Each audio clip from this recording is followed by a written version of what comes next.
নমস্কার, 7 awake news নেটওয়ার্কে আপনাদের স্বাগত।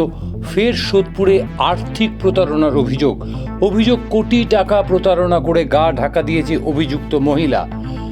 ঘোলার তালবান্দা কামালগাতি এলাকায় মূলত নিম্ন আয়ের মানুষের বসবাস। বেশ কিছুদিন আগে এখানে এসে বসবাস শুরু করেন জনৈক আরতি রায়। ধীরে ধীরে মহিলা এলাকার বাসিন্দাদের সাথে আলাপ জমিয়ে তাদের টাকা দ্বিগুণ করে দেওয়ার টোপ দিয়ে টাকা তোলার ব্যবসা ফেঁদে বসে। অতি দরিদ্র মহিলারা সাধ্যমতো টাকা প্রতি মাসে আরতির কাছে জমা রাখত বলে জানা গেছে। কিন্তু গতকাল রাত থেকেই স্থানীয়রা লক্ষ্য করে আরতি রায় বাড়িতে নেই, তার সাথে ফোনেও যোগাযোগ করা যাচ্ছে না। তারপর আজ সকাল হতেই টাকা হারাবার কষ্টে তীব্র ক্ষোভে ফেটে পড়েন প্রতারিত মহিলারা। আরতি রায়ের ফাঁকা বাড়িতে চলে ব্যাপক ভাঙচুর। সেই উত্তেজনার ছবি ধরা পড়েছে আমাদের ক্যামেরায়।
স্থানীয় মহিলাদের কথা শুনে আশেপাশের মহিলারাও টাকা রাখা শুরু করেছিল অভিযুক্ত বা পলাতক আরতি রায়ের কাছে।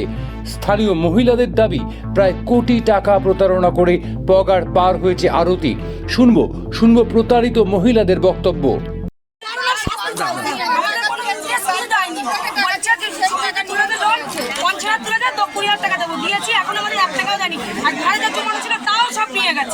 বলছে সুদ দেবো, আমাদের কিছু দেয়নি, শুধু পালিয়ে গেছে।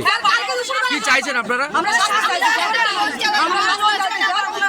আমাদের বলেছিল যে আমরা বাসন মেজে খাই, বলেছিল যে তোমাদের কিছু সুদ দেবো, সেইভাবে লোক দেখিয়ে বাচ্চাদের পড়াশোনা, বাচ্চাদের ভবিষ্যৎ আমাদের সব শেষ করে দিয়ে গেছে। কতজনের থেকে নিয়েছে এরকম? তাও কি পালিয়ে গেছে?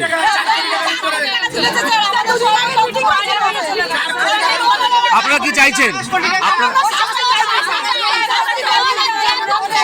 সব মিলিয়ে রাজ্যে যে অস্থির পরিস্থিতি তৈরির ষড়যন্ত্র চলছে, আরতি রায়ের ঘটনাও তার ব্যতিক্রম নয়। কোনো বড় চক্রের সাথে যুক্ত না থাকলে অভিযুক্ত এত বড় আর্থিক প্রতারণা করার সাহস পেত না। এখন দেখার পুলিশি তদন্তে কেঁচো খুঁড়তে কেউ টেরা বার হয়ে আসে। ঘোলা থেকে রাজা দে, 7 অ্যাওয়েক নিউজ। জয় হিন্দ।